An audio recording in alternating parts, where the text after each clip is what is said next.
as much as I hate the Patriots, I have to root for them. I picked them to win. I picked them to win. Uh, but if they lose, at least that would be one pick that I'll probably pat myself on the back with.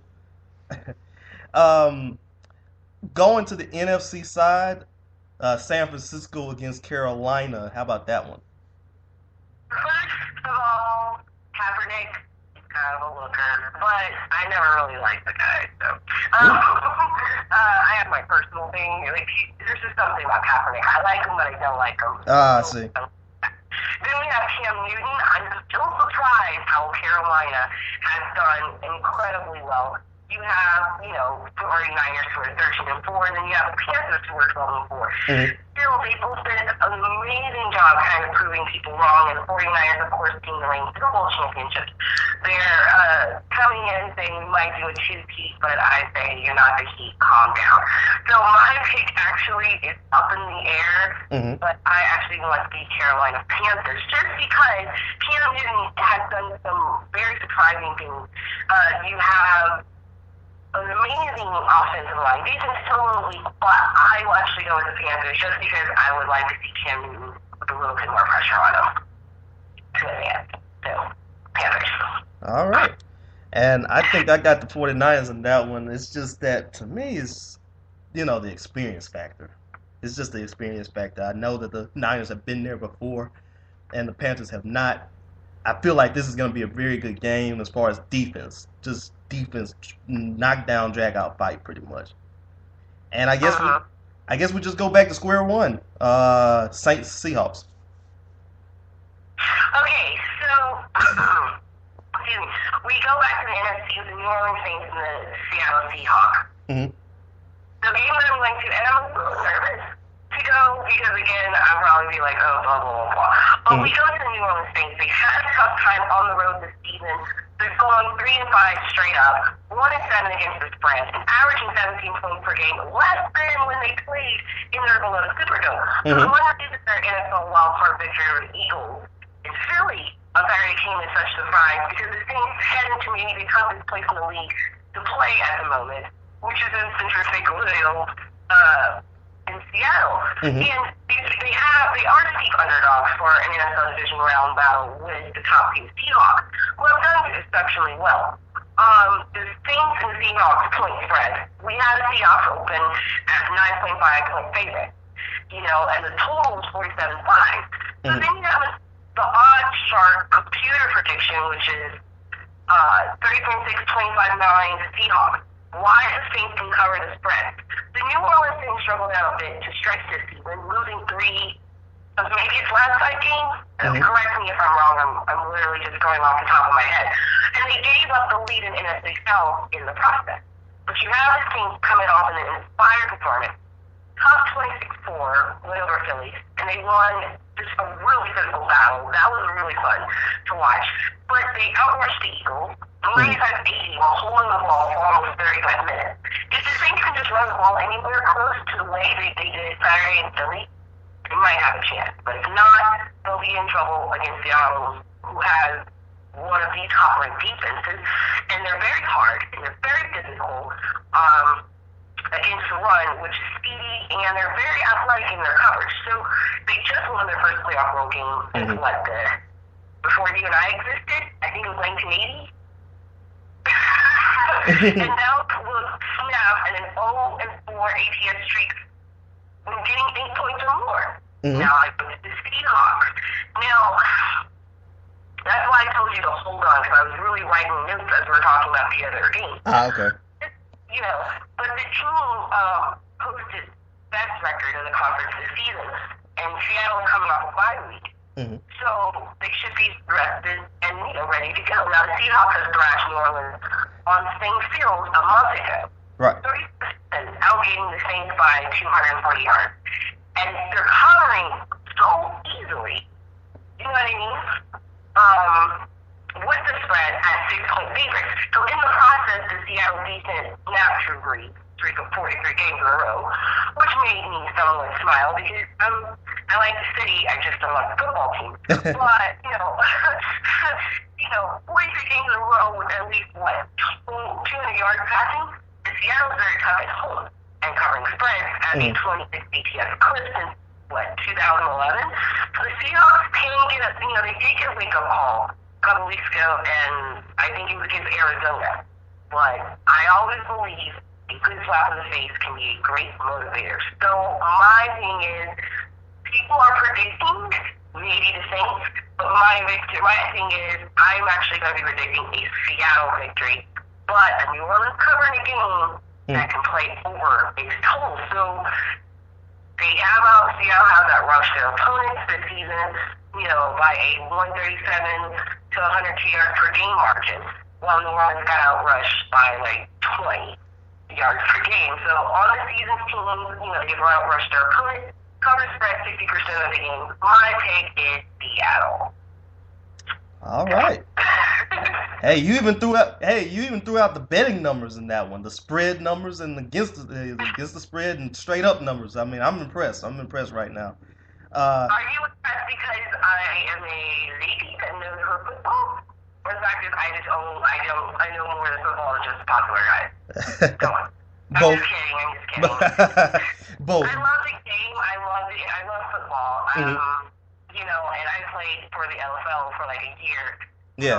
In Toronto, and I was a running back. So you have to know the game in order to love the game. That's why even nowadays I actually have met, nice gentlemen that said, "Oh, I don't watch football." It's like, what's happened? But I love, college down to, I wish I had a nephew instead of a bunch of nieces, so I can take him to like TV games. But my godson is getting invited of that right now. Well, nice. Also, basically, I guess shifting a little bit of the sports here too. You're also a Celtics fan and also a Red Sox fan as well. A Celtics and a what fan? A Celtics fan and a Red Sox fan? Yes, I am. I know you were happy about the Red Sox win the World Series. Here's why. Because the Red Sox, we've had a couple of bad years. Mm-hmm. We've had a couple of bad years, and everyone said, "Oh, it's not going to work. It's you're going to fail again this year, and blah blah blah. Why don't you guys go eat some chicken and beer?" And it's like, okay, now you guys are just calling us a bunch of just, hey, right. We're from Boston. So the fact that they won was like a big, excuse my language, I know my mom's going to be tuning in, a big middle finger to everyone that was like, they're going to go down, and then the Yanks, lost out of their round. I was like, and on my whole entire family, you have to understand, the whole entire family is a Yankee fan. Ooh. My whole entire family, from like, wow. My Uncle Andre, down to my Uncle Bill in North Carolina to Mom. And my little brother, I believe, no. I think so. Maybe. But you have a whole, I'm the black sheep during baseball season. Nobody likes me. Wow. My uncle has not yet came to my house because I have Red Sox on my front lawn. So it's that real. So, huge Red Sox fan, of course. That's quite amazing. I mean, what made you become a Red Sox fan? And with your family being Yankees fans. It all comes down to where I actually got my my second bachelor's, which is in Boston College. Okay. Yay! I went to Boston College. I went to campus, and I also, while I was in the United States Navy, I did a lot of courses online. But the experience, because the city, the semester that I went, before I had to go on deployment, I loved it. It's something about the city. It was very welcoming, and one thing I love about Celtics and Red Sox, which attracts me to a lot of teams, is the history. I'm a huge history buff.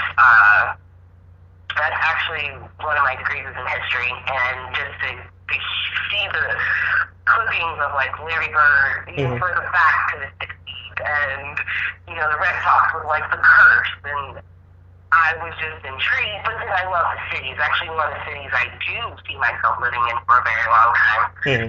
So coming back to reality with my family, you know, moving back to Texas, it was like Dallas Cowboys. Everybody in the family was Dallas Cowboys, Yankees, and basketball is like Chicago Bulls for my mom in our immediate family, and it's something for everybody else. So for me to try to explain to them why I really love Boston and why I'm so attracted to it, it's much deeper than just the team, it's the city itself. Wow. Thank you. Very impressive. Also, because, hey, and I always like the history of the different sports as well. Whenever I get myself some free time, I find myself looking at Wikipedia and just looking up maybe like the team's history, the league's history, looking at logos and stuff. Yeah, I know I'm probably kind of a geek a little bit as well, but you know, it's just so fun, and it makes you want to learn a lot more about the team that you're rooting for, or anybody else really, for that matter. Yeah, I mean, I always say a true fanatic of anything is one who fills himself up with knowledge. But there's another thing is, if you love the game or if you really love something that's interesting, you have to know about every aspect. You know what I mean? It's just to have a clear understanding of your surroundings gives you a better sense of why you appreciate it. I actually got a question in an interview, and they said, it was Low Page out of Tennessee, with his radio station, and he asked, why are you so interested in sports? I've never met someone, male or female, that loves the game like you do with anything. I mean, I love hockey. Go through it. Wow. So, and I told him this. The reason why I became a sports journalist, you know, or even a journalist as a whole, is my very first game I ever went to go was, it was in Chicago, and it was 1994, and of course the Chicago Bulls was just doing the thing, the awesome threes, had Jordan, Pippen, and it wasn't that I was so fascinated with Jordan, because I am one of the very people that I'm not interested in Jordan like that. I was interested in just seeing the excitement.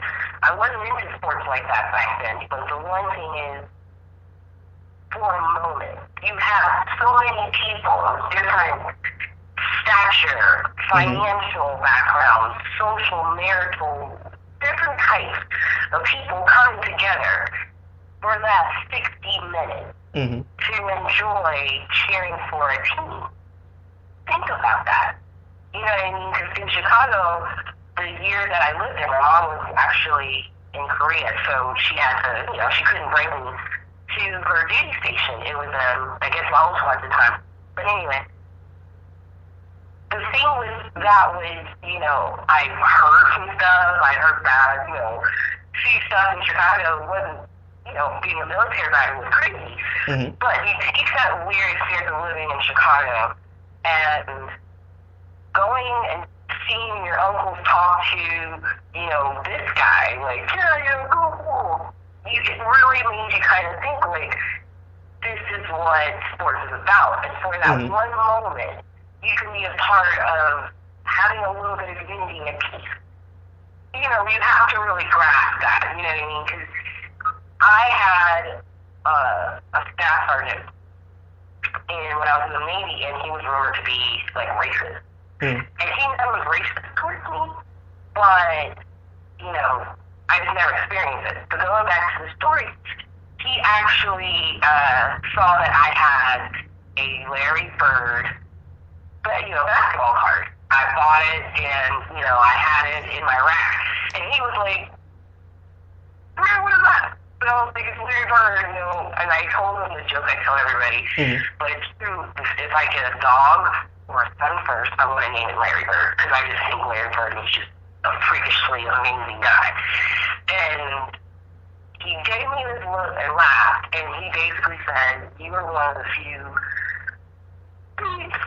that ever intrigued me. that's when we had a discussion. So you have to think about it. If it wasn't for that